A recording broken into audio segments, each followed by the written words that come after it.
మీరు మీ పీసెస్ని ఫ్రీగా లాస్ అవుతున్నారా? Hi friends, welcome to my channel SK fact lab.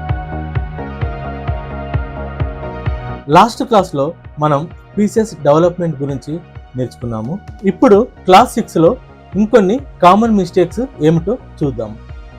Mistake number 1, hanging pieces. ఎలాంటి సపోర్ట్ లేకుండా మీరు ఒక స్క్వేర్లో ఉంచడం, వాటికి ఎలాంటి సపోర్ట్ ఉండదు. మీ అపోనెంట్ దాన్ని క్యాప్చర్ చేసినా మళ్ళీ మీరు దాన్ని రీక్యాప్చర్ చేయలేరు. దానికి సపోర్ట్తోని మనం మూవ్ చేయాలి.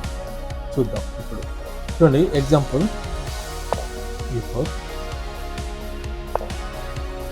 B6.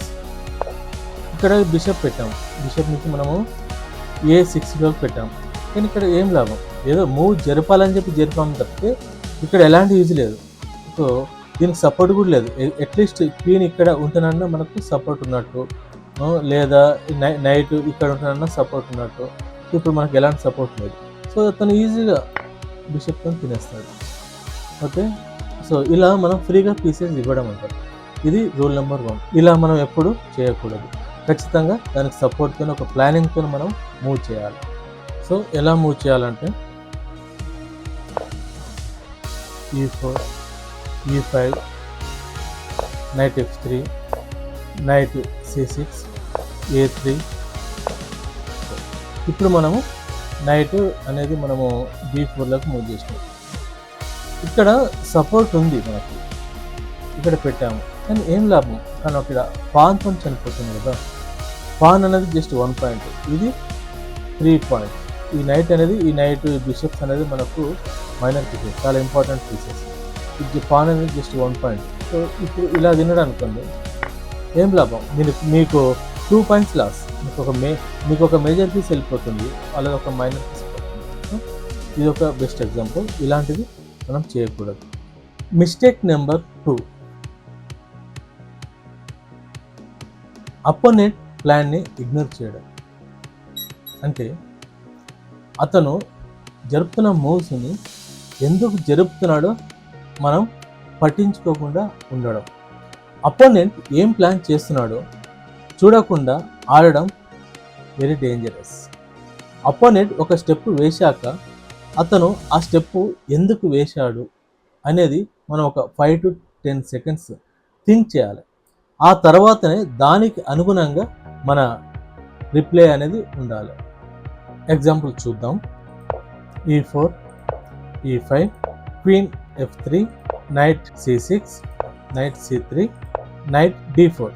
ఇక్కడ అపోనెంట్ ప్లాన్ ఏందనేది మనం ఇక్కడ ఇగ్నోర్ చేస్తున్నాం, అసలు పట్టించుకోకుండా నైట్ E2 అని పెట్టాం. దేనికి, ఇది ఇక్కడ పెట్టేసి ఆ నైట్ని చంపుదామని. కానీ ఇక్కడ అపోనెంట్ ప్లాన్ ఏంది, క్వీన్. అతను క్వీన్ని చంపడానికి వచ్చాడు ఇక్కడ. సో దీన్ని మనం అర్థం చేసుకోలేదు. సో అర్థం చేసుకోకుండా మనం దీన్ని అటాక్ చేద్దామని చెప్పేసి ఇది ఈ విధంగా ప్లాన్లో మనం ఇక్కడ మూవ్ చేసాం. సో ఇది మనకు స్టార్టింగ్లో ఇవి జరిగే సిల్లీ మిస్టేక్స్ అన్నట్టు. వీటి మీద మీరు కొంచెం కాన్సన్ట్రేషన్ చేయండి. మిస్టేక్ నెంబర్, ఇక్కడ మన ప్రత్యర్థి తన చిన్న పీసెస్ని ఎరగా వేసి ఒక మేజర్ పీస్ని ట్రాప్లో పడేయడం.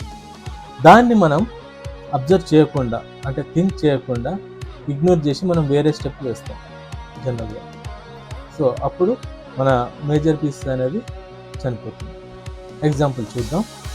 Night F3 D5 E4 D cross E4 night G5 night C6 E3 D cross E3 bishop cross E3 H3 night cross F7 king cross F7. ఇక్కడ చూడండి, ఇక్కడ ఇది మనం తిన్నాము, ఇది ఫ్రీగా వస్తుందని అతను ఏం స్టెప్ వేస్తాడని మనం ఎక్స్పెక్ట్ చేయలేదు. ఇక్కడ G6 ఫ్రీగా వస్తుంది కాబట్టి తిన్నాం.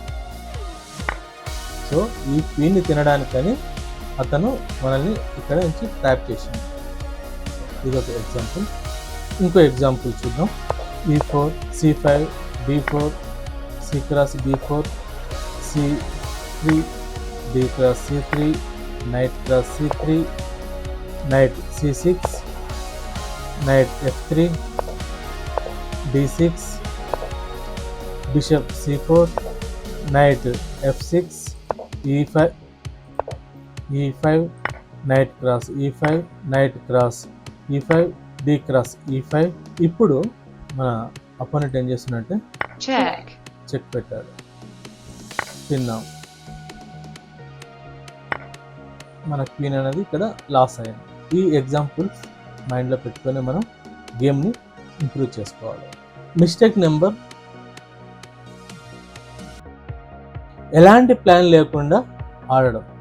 ఒక స్టెప్ వేసిన తర్వాత ప్రత్యర్థి వేసే స్టెప్స్తోని మనం అదే పీస్ని జరపవలసి వస్తుంది. ఇది ఎప్పుడు జరుగుతుందంటే మనం ఎలాంటి ప్లాన్ లేకుండా ఆడడం. చూద్దాం. Night f3, f4, night e5, night c4, bishop e3, night e3. Again మళ్ళీ మనం బ్యాక్ నైట్ c6. చూడండి, ఈ నైట్ వీళ్ళు ఎన్ని పీసెస్ డెవలప్ అయ్యాయి? 1, 2, 3, 4. సో మనది ఒక నైటే. ఇక్కడ నుంచి ఇక్కడికి వెళ్ళింది, ఈ నుంచి ఇక్కడికి పోయింది, ఈ నుంచి ఇక్కడ పోయింది, మళ్ళీ ఈ నుంచి ఇక్కడికి వచ్చింది. ఇది రిపీటెడ్గా ఒకటే మూవ్ చేయాల్సి వచ్చింది మనం.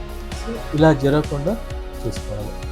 మనం స్టెప్ వేశాక ఒక రీజన్ ఉండాలి, ఏదో ఒక ప్లాన్తో మూవ్ అవ్వాలి, లేదంటే మనం గేమ్లో వెనక పడిపోతాం. దీనికి సొల్యూషన్ ఏంటంటే మనం మూవ్ చేయడానికి ముందు ఒక 5 to 10 seconds ఆలోచించాలి. ఆపోనెంట్ నెక్స్ట్ మూవ్ని కూడా మనం గెస్ చేయాలి. మీ పీసెస్ని సేఫ్గా ఉంచండి, అంటే వాటికి ఏదో ఒక పీసెస్తో కనెక్ట్, అంటే సపోర్ట్ చేయండి. పాన్ లేదా వేరే మైనర్ పీస్ లేదా మేజర్ పీసెస్తో దానికి సపోర్ట్ చేయండి. ఇప్పుడు మీకు ఒక ప్రాక్టీస్ ఛాలెంజ్. మీ లాస్ట్ గేమ్లో మీరు మీ పీసెస్ని ఫ్రీగా ఇచ్చారా, ప్రాపర్గా ప్రొటెక్ట్ చేశారా అని కామెంట్స్లో గేమ్ రూపంలో చెప్పండి. తెలుసు కదా మన గేమ్ రైటింగ్ సింబల్స్. నెక్స్ట్ క్లాస్లో మనం కంప్లీట్ గేమ్ గురించి డిస్కషన్ చేద్దాం. ఈ ట్రైనింగ్ కోర్స్ని మిస్ కాకుండా ఉండాలంటే మా ఛానల్ని సబ్స్క్రైబ్ చేయండి. అలాగే ఈ వీడియో నచ్చితే లైక్ చేసి షేర్ చేయండి. Thank you.